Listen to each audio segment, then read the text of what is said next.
بعد از گذشت حدود 1.5 ماه از آسمانی شدن زنده‌یاد صابر کاظمی، به رغم اندک اظهار نظرهای رسمی از سوی نهادهای قانونی ایران و قطر و فدراسیون بین‌المللی والیبال و بیشمار واکنش‌های غیررسمی از سوی هزاران کاربر شبکه‌های اجتماعی در خصوص این واقعه تلخ و جانگداز، به نظر می‌رسد همچنان پرونده فوت این قهرمان بی‌بدیل در نزد افکار عمومی مفتوح باقی مانده است. البته وقایعی از این دست از سوی نهادهای قانونی مسئول در هر کشوری به عنوان یک مورد ویژه پیگیری نمی‌شود، مگر اینکه شواهد متقن مبنی بر غیرعادی بودن آنها وجود داشته باشد. در پرونده فوت صابر کاظمی به نظر می‌رسد به رغم ادعاهای غیررسمی، این شواهد هنوز در دسترس نهادهای قانونی قرار نگرفته است. ولی آیا این استدلال می‌تواند افکار عمومی را در خصوص این پرونده که دامنه آن به خاطر ویژگی جایگاه و شخصیت صابر و نوع حادثه ابعاد بین‌المللی پیدا کرده است قانع کند؟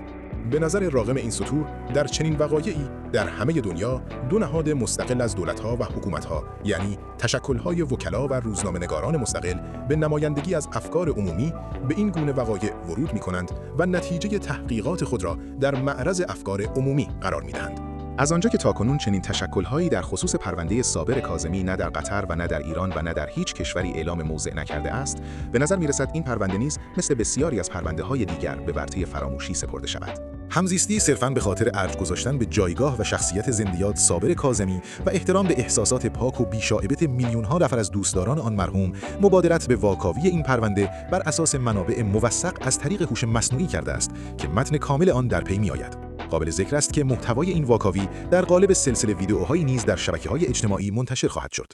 تاج محمد کاظمی